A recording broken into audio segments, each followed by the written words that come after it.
What up, Space Fam? Goes in here from Anime Outfro, and I'm back at it again to discuss Zoro, one of my favorite characters, and the signs and clues pointing to the fact that he already has a devil fruit. So make sure to stay tuned for this one. If you do enjoy these One Piece videos and want to keep them coming, you know what to do. Channel Pirate King Within and smash that like button with no mercy. Remember, smashing is Pirate King energy and passing is Scared Orochi energy, so choose wisely. If you haven't made this video, subscribe and hit that notification bell to turn on all notifications or you will miss future One Piece videos and updates. And while you wait for the next video to drop, feel free to check out my huge and growing One Piece playlist that includes videos on all the Yonko, Warlords, mythical zones, and much more. Link to that playlist is in the description. And now, without further ado, let's jump into it, spoilers and all. So we know Zoro is very powerful, and it's true that he doesn't necessarily need a fruit, but there are clues, especially in the new arc, that Zoro already has one. It wouldn't be the first time Zoro having a devil fruit was brought up. Even Oda himself played around with the idea before. In a question corner, he was asked, if Zoro and other Straw Hats were to become ability users, what kind of fruits do you think they would have eaten? Oda answered he would like to see Zoro with Kaido's fish fruit mythical type model Seryu. So, ignoring the fact that Kaido has that fruit currently, I think it's fascinating that Oda revealed he'd love to see Zoro's sword, specifically, with a mythical zone devil fruit. Not only did he acknowledge it's possible, but even that he'd like to see it. Oda obviously wouldn't reveal Zoro already having a mythical zone sword, but dancing around the idea here in a favorable way begs us to explore this possibility in more detail. And yes, in my view, it would be more likely that Zoro's sword has the devil fruit rather than him. He's still the user of the sword and in a way, the wielder of the fruit by extension. Now, what recent events made me want to explore this idea more seriously than ever before? Well, to begin with, I'm fascinated with Enma and the amount of coverage and focus it got in this arc. Enma is one of the 21 great grade or excellent grade swords depending on the translation you use. It is one of only 2 known weapons to ever injure Kaido before the present day events of the story. The official Viz translation says Enma is said to split the earth to the bottom of hell and is one of the 21 excellent grade swords. Zoro is warned that only one man has tamed Enma, and that was Kozuki Oden. This kind of personification is also associated specifically with zone devil fruits now because, as we found out from the 5 elders recently, they specifically have wills of their own, and so it's not impossible that the Gomu Gomu fruit, which is actually a mythical zone, was evading them for 800 years. As we proceed, Enma will similarly appear to have a will of its own. We see Zoro using it in the beginning to slice off the coastline, shocking even Sanji. It's not an easy blade to wield though, since it exudes the wielder's ryo or haki on its own. It slices more than needed, and although Zoro has some trouble in the beginning, he actually does better than most wielding it, since we're told a normal swordsman would already be a mere husk if they used it like Zoro did. Zoro being Zoro, of course, accepts the challenging sword. Now, the interesting thing about the name Enma is that it is the name of the king of hell in Japanese Buddhist myth, the judge of dead souls. This god is associated with a dangerously difficult to control personality. Another bit of trivia is that its size was very inconsistent, since despite Zoro and Oden being vastly different heights, the sword looks normal in both of their hands. Putting all this together, it's clear that this is no ordinary sword. And at this point already, we might assume that it has some sort of mythical zone human fruit model Enma or model god of the underworld within it. On a side note, the whole god or king of hell idea reflects Roger's and Rayleigh's relationship really well, as Rayleigh too was called the Dark King, while Roger was the Pirate King. I feel like Zoro and Luffy will have a very similar dynamic as well. But let's move on because the clues and evidence don't stop there. Zoro uses Enma during the fight against Kaido and Big Mom. He tells himself he's gonna have to unleash this Enma a bit more. He eventually gets an opportunity to cut Kaido with Enma during chapter 1002, page 12. Kaido is asking what's that, while Zoro's Enma is glowing. Big Mom says, and I quote, "Look out, that's no ordinary sword," end quote. That quote in and of itself is another big clue that Enma is special and probably has a zone devil fruit.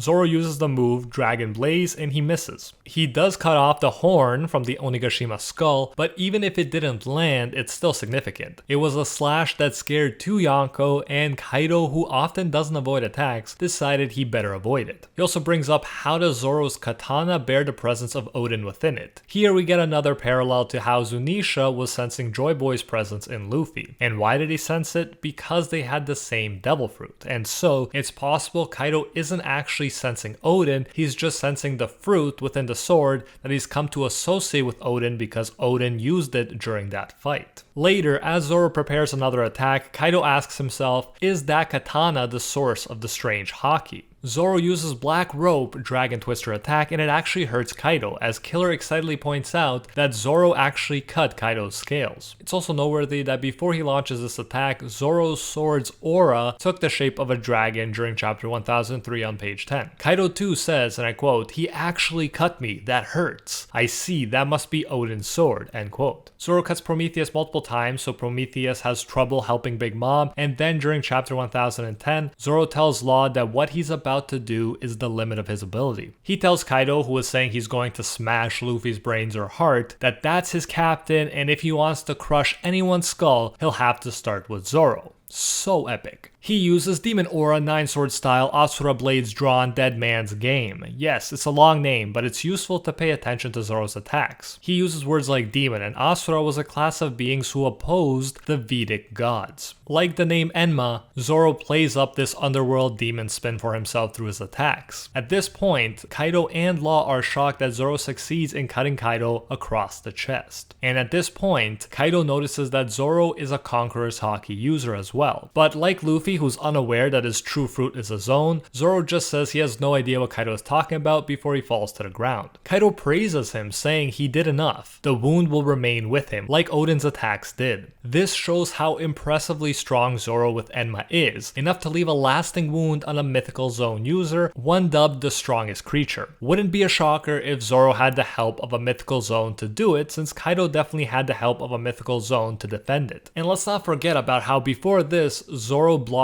Conquest of the Sea, a combo attack by Big Mom and Kaido. It was bone chilling. He saved 3 Supernova captains by blocking 2 Yonko's combo attack, and still had the energy to drop a lasting wound on Kaido. And then, as if impressing everyone, blocking a Yonko combo attack and permanently wounding Kaido wasn't enough, Zoro is temporarily healed later and goes on to fight King, the Yonko commander with the highest known bounty. Hilariously enough, while he's fighting King, he also has the energy to promise to kill Sanji if he stops being himself after the latter unleashes his finisher on Queen. Later, as Zoro is thinking he needs to find out what race King is if he hopes to defeat him, Enma starts going off, responding to Hiyori's shamisen playing. The sword causes Zoro to scream in pain as his arm shrivels up. Again, clearly this sword has a will of its own, more so than we've seen with most other weapons in One Piece. In fact, let me know if you could think of any other weapons that have shown this much will. Zoro straight up tells it like he's talking to a misbehaving pet, and I quote, "Who gave you permission to unleash your power, Enma?" End quote. King even comments, "What's wrong, having an argument?" Queen then tells us that King is a Lunarian, a monster capable of surviving in any natural environment, and even adds, in the distant past, his people were known as gods. So this goes perfectly with what we were just talking about. Zoro's attacks position him as a demon opposing gods, and here he has to cut down, in a sense, a god. Zoro continues to talk to Enma, telling it to wait and to stop, again like a person trying to tame their pet. When he takes advantage of the weird situation, King even says a swordsman held back by his own sword,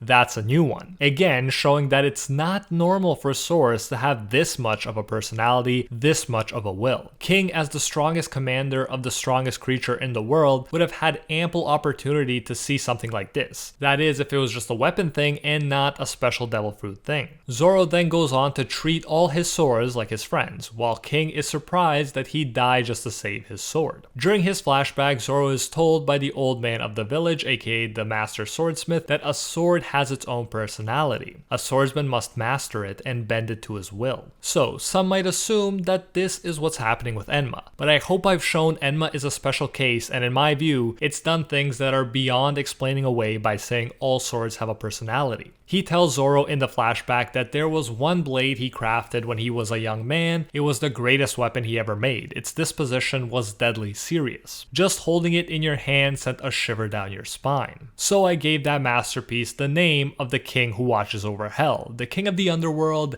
Enma. And back to the present, Zoro sees the aura Enma is giving off, even while he's not touching it. Notably, he doesn't see that with the other swords. Like Zone Devil Fruit's blacksmith Shimotsuki Kozaburo says a great blade can see into a person and chooses only the swordsman who best suits it. And come on, would it not be perfect for Zoro's demon theme and for Enma's underworld theme for them both to be associated with a devil fruit? Zoro concludes that Enma came to him so it could test him. Again, this is very reminiscent to me of how Luffy's fruit probably chose him and how Yamato's fruit probably chose her, and so on. Zoro says it was his strength that was lacking rather than the sword being wicked. Rather than trying to limit it, Zoro allows it to drain as much haki as it wants, asking it, "So Odin wielded you as though you were light as a feather, Enma." End quote. Zoro remarks if he has to keep exuding haki like this, it'll kill him. But then he says, no, that's perfect. We all know Zoro has never minded getting close to death. Because of so much Conqueror's haki, surrounding beast pirates pass out, and King remarks to Zoro, so you intend to be a king then? Like I said, new era Dark King, Zoro. Zoro uses attacks with King of Hell in the title against King, referencing Enma. The final one, which finishes King off for good, is called King of Hell, 3-Sword Serpent, 103 Mercies, Dragon Damnation. Afterwards, Zoro says, guess I might as well become the King of Hell, and then has enough energy to create another sword slash so powerful that it sends him flying back to the island. Now, all of this alone would be enough in my opinion to warrant a Zoro's sword has a devil fruit theory, or even more specifically a King of Hell devil fruit. But possibly the biggest proof comes next. During chapter 1038, we see something truly unique for One Piece. We see Zoro, who remember took medicine that would temporarily relieve his pain from the Yonko fight so he could fight King, but then the pain would come back with a vengeance, even worse than before, and that's not counting all the new damage he accumulated from the King fight. So he must be as near death as you can get. And that's when it happens. He sees what looks like the Grim Reaper. It appears before him as Zoro remarks, "What's going on? My body won't move." No, stop it, don't do it. And this led to theories, oh maybe he's hallucinating and it's Brook coming to help him, which wasn't the case, or maybe he's so weak he's just completely hallucinating and he didn't see anything, which wouldn't make much sense to me. Oda wouldn't throw in something like that only to later say it was a complete hallucination. Then there's a possibility that it is the Grim Reaper coming to collect Zoro's life, but that wouldn't make sense either from what we've seen in One Piece. There haven't really been any real gods aside from godly devil fruits and people. So for me, the best explanation is that this is the manifestation of Enma's King of the Underworld devil fruit, and perhaps we finally see the figure because it has finally undergone awakening.